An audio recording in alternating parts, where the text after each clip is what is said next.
Welcome to Vanajamani kitchen. இன்றைக்கி நான் பூசணிக்காய் வத்த போட போகிறேன். அதுக்கு இந்த ஒரு பூசணிக்காய், வெள்ளை பூசணிக்காய் எடுத்து வச்சுருக்கேன். இதை குழம்பு வத்தல் சொல்லுவாங்க. சாதாரணமாகவும் வறுத்து சாப்பிட்லாம், குழம்புல போட்டும் சாப்பிட்லாம். அதுக்கு 1 கிலோ வெள்ளை உளுந்து எடுத்து வச்சுருக்கேன். முழு உளுந்தாக இருந்தாலும் பரவாயில்ல, உடைச்ச உளுந்தாக இருந்தாலும் பரவாயில்ல. இந்த பூசணிக்காயை தோலை சீவிட்டு உள்ளுக்குள்ளே இருக்கிற விதை எல்லாம் எடுத்துட்டு பொடியாக அரிஞ்சு வச்சுட்டு இந்த உளுந்தில் போட்டு கலக்கும்போது காட்டுறேன்.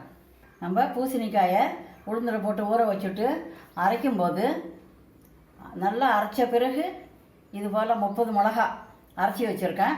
இதை போட்டு கலந்து ஒரு சுற்றிட்டு மாவு எடுத்துக்க வேண்டியது தான். பூசணிக்காயை இது போல் பொடியாக அரிஞ்சு வச்சுட்டேன். இப்போ எப்படி லேயராக போட்டு ஊற வைக்கிறதுன்னு பார்க்கலாம் வாங்க.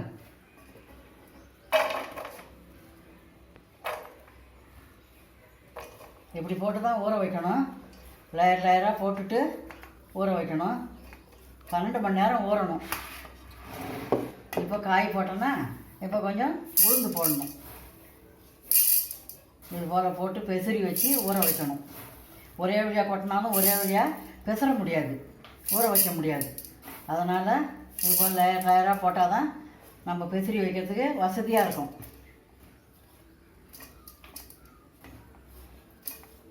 ஒரு லேயர் காய் போட்டாச்சு, ஒரு லேயர் உளுந்து போடணும். இது போல் மாற்றி போட்டால் தான் அதுக்கப்புறமா பெசரி வைக்க வசதியாக இருக்கும். ஒன்றுக்கு ஒன்று உண்டை பிடிச்சிக்காது. உளுந்து ஒரு லேயர் போட்டேன். இப்போ காய் 12 மணி நேரம் ஊறணும். ஊற வச்சு தான் தண்ணி விடாத பெசரி வச்சிடணும், தண்ணி விடாத அரைக்கணும். இதை சின்ன மிக்சியில் அரைச்சிட்டு அதுக்கப்புறம் தான் டேபிள் டாப் கிரைண்டரில் போடணும். பெரிய குழவி இருக்கிற கிரைண்டராக இருந்தால் நேரடியாக போட்டு அரைச்சிக்கலாம். கொஞ்சம் கொஞ்சமாக போட்டு அரைக்கணும். சின்ன குழவி இருக்கிற கிரைண்டராக இருந்தால் மிக்சியில் போட்டு ஒரு 4 சுற்றின பிறகு தான் இந்த கிரைண்டரில் போட்டு அரைக்கணும். இதை சின்ன குழவி இருக்கிற கிரைண்டரில் போட்டால் மையாது.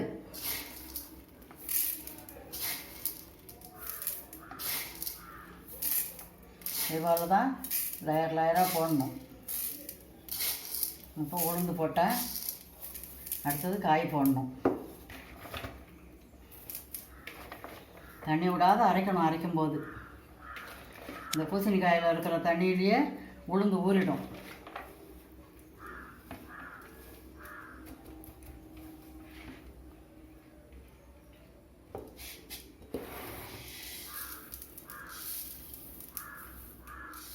இது 1 கிலோ உளுந்து, இதுக்கு சரியாக இருக்கும்.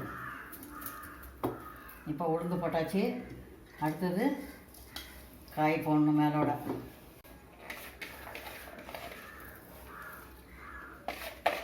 காய் போட்டுட்டு இப்போ பெரிய பாத்திரத்தில் கொட்டி கலந்து வச்சிடலாம். கலக்கிறதுக்கு ஈஸியாக இருக்கும். இதுபோல் லேயராக போட்டாக்கா.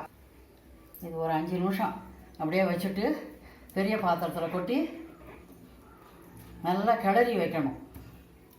அப்போ தான் ஊறும். ஒரு 10 நிமிஷம் அப்படியே ஊறட்டும். அதுக்கப்புறம் பெரிய பாத்திரத்தில் கொட்டி நல்லா கிளறி விட்டு மூடி வச்சிடணும். இப்போ இது 10 நிமிஷம் அப்படியே இருக்கட்டும். அந்த ஈரத்தில் உளுந்து ஊறும். பூசணிக்காயை உளுந்தும் ஊற வச்சு 12 மணி நேரம் ஆயிடுது. இப்போ மிக்சியில் போட்டு கொஞ்சம் கொஞ்சமாக போட்டு ஒன்றும் பாதியமாக அரைச்சிட்டு கிரைண்டரில் போட்டு வடை மாவு மாதிரி நைஸாக அரைச்சிக்கணும். வடை மாவு மாதிரி நைஸாக அரைச்சாச்சு. அரைச்சிட்டு மிளகாத்தூள் உப்பு சேர்த்து கலந்துட்டேன். இப்போ வத்தல் வைக்க மாவு ரெடி ஆகிடுது. இப்போ மாடிக்கு போய் வத்தல் வைக்க போகிறேன். வாங்க பார்க்கலாம். இப்போ பூசணிக்காய் வத்தல் போட போகிறேன். குழம்பு வத்தல் சொல்லுவாங்க. பூசணிக்காய் வத்தல்னா உளுந்து வெள்ளை பூசணிக்காய் போட்டு ஊற வச்சு அரைச்சி எடுத்துன்னு வந்திருக்கேன். இதில் தனி மிளகாத்தூள், மிளகாயை அரைச்சி கலந்துட்டேன், உப்பு, அவ்வளோதான் இதில் சேர்க்க வேண்டியது. இப்போ வத்தல் போடும்போது எப்போவுமே இது போல் கீழே சாக்கை போட்டுட்டு மேலே துணியை போட்டு தான் போடணும். போடும்போது இடமிருந்து வலமாக வச்சாதான் வத்தல் நமக்கு வசதியாக வைக்க முடியும். இப்போ வத்தல் வைக்கிறோம் பாருங்கள்.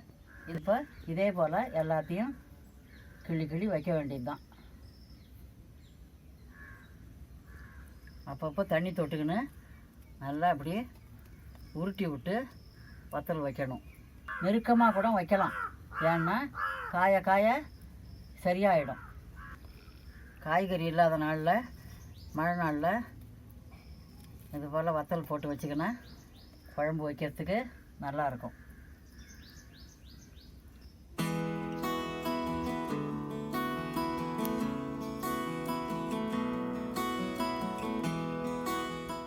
இது 2 நாளைக்கு காயணும். இன்றைக்கி காய்ஞ்சி நாளைக்கும் காயணும். அப்புறம்தான் துணியை திருப்பி போட்டு தண்ணி தெளித்து இந்த வத்தலை எடுக்கணும். எடுத்துட்டு திரும்ப வேறு துணி போட்டு காய வைக்கணும். அது 2 நாளைக்கு காயணும். அதுபோல் காய வச்சு ஸ்டோர் பண்ணிக்கணும்னா வருஷத்துக்கும் கெடாது. ஒவ்வொரு சீசனுக்கும் ஒவ்வொரு பொருள் கிடைக்கும். அதனால் இந்த வெள்ளை பூசணிக்காய் கிடைக்கும்போது இது போல் வத்தல் போட்டு வச்சுக்கிறது நல்லது. இதே போல் எல்லா மாவும் வத்தல் போட்டு காய வச்சுட்டு காட்டுறேன்.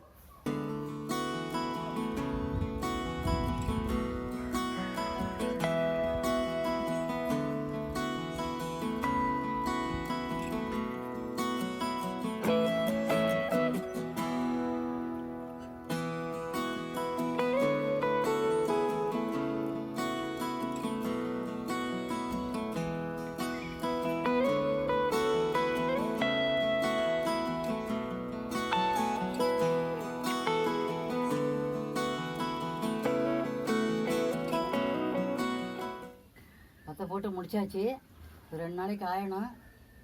இன்றைக்கி காயணும், நாளை மத்தியானத்துக்கு மேலே தான் இந்த வத்தலை உதுத்து எடுத்து காய வைக்கணும். திருப்பி 2 நாளைக்கு காயணும். காஞ்சி தான் ஸ்டோர் பண்ணணும். நல்லா காய வச்சுட்டு அப்புறமா காட்டுறேன். நம்ம போட்ட பூசணிக்காய் வத்தல் 1.5 நாள் காஞ்சிது. இப்போ இதை எப்படி எடுக்கிறதுன்னு பார்க்கலாம். இப்போ இதை 2ஆக மூடிடணும். மூடிட்டு தண்ணி தெளிக்கணும்.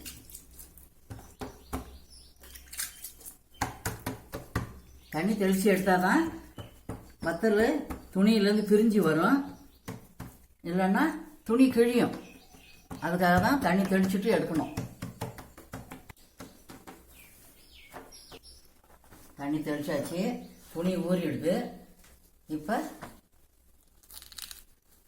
இப்படி எடுக்கணும். இன்னும் கொஞ்சம் நல்லா ஊறினா அப்படியே கொட்டிக்கும்.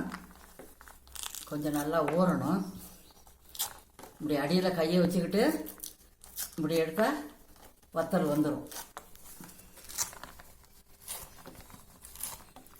ஊற சீக்கிரம் வரும் வத்தல். இப்படி தான் வத்தலை துணியிலேருந்து பிரித்து எடுக்கணும். இது போல் துணியில் தண்ணி தெளிச்சுட்டு வத்தலை எடுத்து 2 நாளைக்கு காய வைக்கணும். 2 நாளைக்கு காய வச்சு ஸ்டோர் பண்ணி வச்சுக்கலாம். 1 வருஷத்துக்கு கெடாமல் இருக்கும். சுவையான பூசணிக்காய் வத்தல் ரெடி ஆகிடுது. ஏற்கனவே பூசணிக்காய் வத்தல் குழம்பு நம்ம சேனலில் போட்டிருக்கேன், அதையும் பாருங்கள். இந்த பூசணிக்காயை வத்தல் போட்டு வச்சுருந்தா வருஷம் பூரா கெடாமல் இருக்கும். 1 வருஷம் 1.5 வருஷம் கூட காய வச்சு எடுத்து வச்சோம்னா கெடாது. காய்கறி விலை ஜாஸ்தியாக விற்கிறனால நம்ம இந்த வத்தலை போட்டு குழம்பு வச்சு சாப்பிடலாம். இந்த வீடியோ உங்களுக்கு பிடிச்சிருந்தா லைக் பண்ணுங்கள், கமெண்ட் பண்ணுங்கள், உங்கள் ஃப்ரெண்ட்ஸுக்கெல்லாம் ஷேர் பண்ணுங்கள். சத்துள்ள பூசணிக்காய் வத்தல் செய்து சந்தோஷமாக சாப்பிடுங்க. தேங்க்யூ.